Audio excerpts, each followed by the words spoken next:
আসসালামু আলাইকুম এভরিওয়ান। সবাইকে ওয়েলকাম জানিয়ে শুরু করছি আমার আজকের রেসিপি। আজকের রেসিপিতে থাকছে ভিন্ন ধরনের একটি ইউনিক স্ন্যাক্স রেসিপি। এই দারুণ মজাদার স্ন্যাক্স আইটেমটি আপনারা সকাল অথবা বিকেলের নাস্তার জন্য ঝটপট ভাবে তৈরি করে নিতে পারেন। আবার অতিথি আপ্যায়নেও এর কোনো তুলনাই হয় না। একদম শর্টকাটে এই মুচমুচে মজাদার স্ন্যাক্স রেসিপিটি আপনারা তৈরি করে সবার মন জয় করে নিতে পারেন। খেতে কিন্তু একদম অসাধারণ টেস্টি হয়ে থাকে। একবার বানিয়ে দেখবেন বাসার ছোট থেকে বড় সবাই খেতে খুবই পছন্দ করবে। চলুন তাহলে রেসিপিটি একবার দেখে নিচ্ছি। শুরুতেই একটা মিক্সিং বলে নিয়ে নিচ্ছি আমি 1 কাপ সুজি। সাথে 2 কাপ পানি দিয়ে আমি এই সুজিগুলোকে 5 মিনিট ভিজিয়ে রাখবো। আশা করছি আমার আজকের এই স্ন্যাক্স রেসিপিটি আপনাদের সবার খুবই ভালো লাগবে আর একদমই সহজ মনে হবে। পানিটা দিয়ে দেওয়ার পর সুজিগুলোকে একটু নেড়েচেড়ে তারপর ঢাকনা দিয়ে 5 মিনিট রেস্টে রেখে দিচ্ছি। 5 মিনিট পর দেখা যাবে যে এই সুজিগুলো আগের চাইতেও অনেকটা ফুলে উঠেছে। আপনারা দেখতেই পাচ্ছেন সুজিগুলো আগের চাইতেও আরো অনেকটাই ফুলে উঠেছে আর অনেকটা পানিও টেনে নিয়েছে। এখন আমি এর মধ্যে দিয়ে দেব দুটো গ্রেট করে ধুয়ে রাখা কাঁচা আলু। এই আলুগুলোকে একদম চিকন করে গ্রেট করে আমি ধুয়ে রেখেছি। আলুগুলো দেওয়ার পর এর মধ্যে দিয়ে দিচ্ছি একটা কুচানো পেঁয়াজ, সাথে দিচ্ছি 5টা কুচি করে রাখা কাঁচামরিচ। এখন দিয়ে দেব 2 টেবিল চামচ কর্নফ্লাওয়ার আর দিচ্ছি 2 টেবিল চামচ ময়দা। চাইলে আপনারা এখানে কর্নফ্লাওয়ারের পরিবর্তে চালের গুঁড়া দিয়ে দিতে পারেন। আবার হাতের কাছে ময়দা যদি না থাকে বেসন দিতে পারেন। এর মধ্যে দিয়ে দিলাম হাফ টিস্পুন হলুদের গুঁড়া, 1 টিস্পুন দিয়ে দিলাম মরিচের গুঁড়া, কিছুটা পরিমাণে দিয়ে দিলাম ধনিয়া পাতা কুচি, চাট মশলা দিয়ে দিলাম হাফ টিস্পুন, জিরার গুঁড়া দিয়ে দিলাম হাফ টিস্পুন, স্বাদ অনুযায়ী দিয়ে দিলাম লবণ। এবার সবগুলো উপকরণ ভালোভাবে মিশিয়ে নিতে হবে। একটা চামচের সাহায্যে আমি সবগুলো উপকরণ ভালোভাবে মিশিয়ে নিচ্ছি। আরেকটা কথা, রেসিপিটি যদি ভালো লেগে থাকে তাহলে একটা লাইক দিয়ে যতটা সম্ভব সবার সঙ্গে শেয়ার করে নিতে পারেন। আর বাসায় ট্রাই করে অবশ্যই কমেন্টসের মাধ্যমে কেমন হয়েছে আপনার মতামত জানিয়ে দেবেন। সবগুলো উপকরণ ভালোভাবে মেশানোর পর আমার মনে হয়েছে যে আরো কিছুটা পানি দেওয়ার প্রয়োজন হবে। তাই এখানে আমি আরো হাফ কাপ পানি অ্যাড করে দিয়েছি। যেহেতু এই মিশ্রণটা আমি সুজি দিয়ে তৈরি করে নিচ্ছি, তাই সুজিটা ফুলে আরো কিছুটা পানির প্রয়োজন হতে পারে। একই পরিমাপে যদি আপনিও এই রেসিপিটি তৈরি করে নিতে চান, সেক্ষেত্রে কিন্তু আপনিও এখানে হাফ কাপ পানি অ্যাড করে দেবেন। এখন চলে যাচ্ছি কিচেনে। এর জন্য চুলায় ফ্রাই প্যানে 3 টেবিল চামচ তেল গরম করে নিলাম। দিয়ে দিলাম হাফ টিস্পুন আস্ত জিরা। এখানে ফোড়নে আস্ত জিরা দিলে এই রেসিপির টেস্ট এবং ফ্লেভার দুটোই ভালো আসবে। এখন আস্ত জিরাটা কয়েক সেকেন্ড ভেজে নেওয়ার পর দিয়ে দিচ্ছি আগে থেকে তৈরি করে রাখা সুজির মিশ্রণগুলো। এই সুজির মিশ্রণটাকে আমি কিছুক্ষণ জাল করে এখানে একটা ডো তৈরি করে নেব।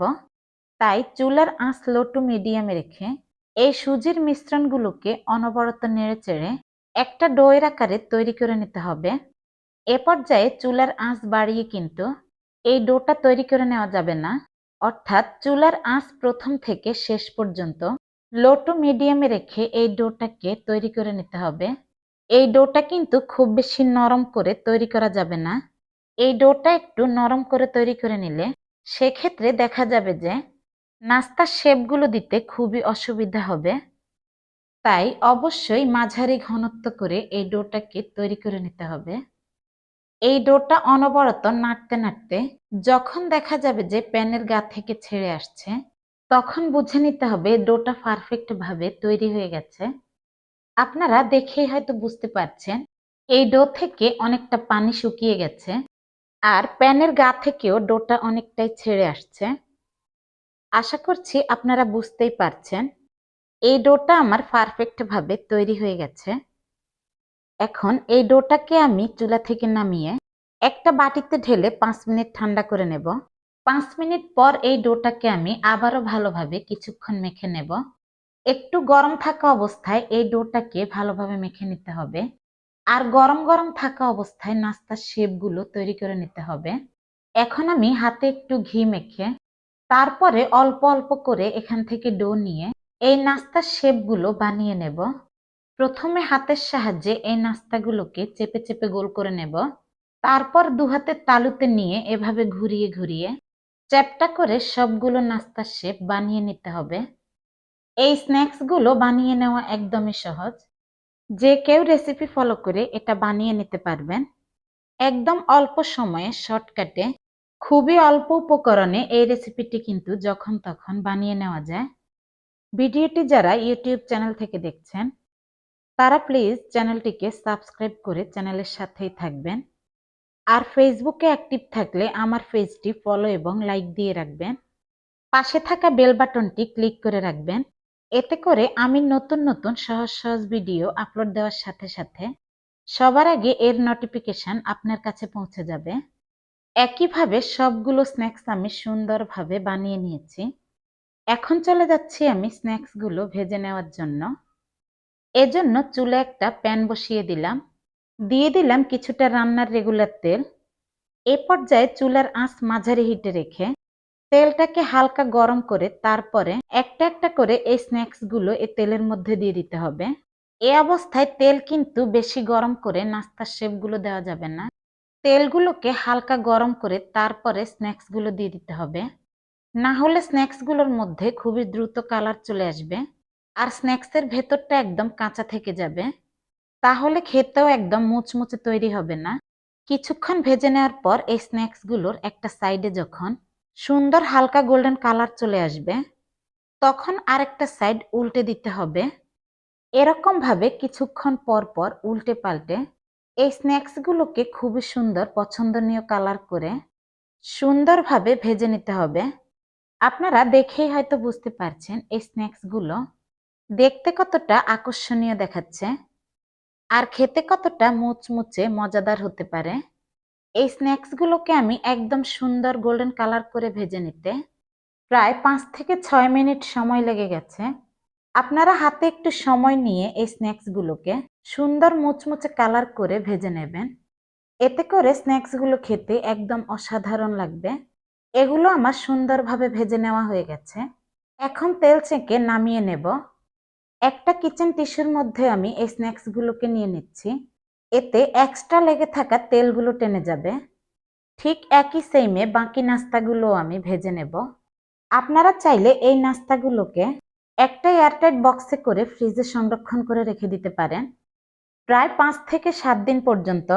জাস্ট মেহমান আসলে শুধু ফ্রিজ থেকে কিছুক্ষণ আগে বের করে তেলে ভেজে চা এবং কফির সাথে পরিবেশন করে নিতে পারেন। একদম অসাধারণ লাগবে খেতে। বিকেলের আড্ডা একদম জমে যাবে ভালো। চাইলে আপনারা সকালে ব্রেকফাস্টের জন্যও এই দারুণ মজাদার স্ন্যাক্স রেসিপিটি বানিয়ে নিতে পারেন। একবার তৈরি করলে বারবার তৈরি করার রিকোয়েস্ট আসবে। এতটাই দুর্দান্ত মজাদার হয়ে থাকে। এই স্ন্যাক্সগুলো আমার সুন্দরভাবে ভেজে নেওয়া হয়ে গেছে। এখন আমি সবগুলোকে তেল চেকে নামিয়ে নেব। তো তৈরি করে নিলাম একদম শর্টকাটে মাত্র 1 কাপ সুজি আর 2টো কাঁচা আলু দিয়ে খুবই মুচমুচে আর মুখরোচক সকালে এবং বিকেলের জন্য স্ন্যাক্স রেসিপি। এখন আমি আপনাদেরকে সার্ভ করে দেখিয়ে দিচ্ছি কতটা ভালো লাগছে দেখতে। আর খেতে তো হয়েছে আলহামদুলিল্লাহ অনেক মজাদার। তো সবাইকে পরবর্তী ভিডিও দেখার আমন্ত্রণ জানিয়ে আজকের মতো এখানেই বিদায় নিচ্ছি। সবাই ভালো থাকবেন। আল্লাহ হাফেজ।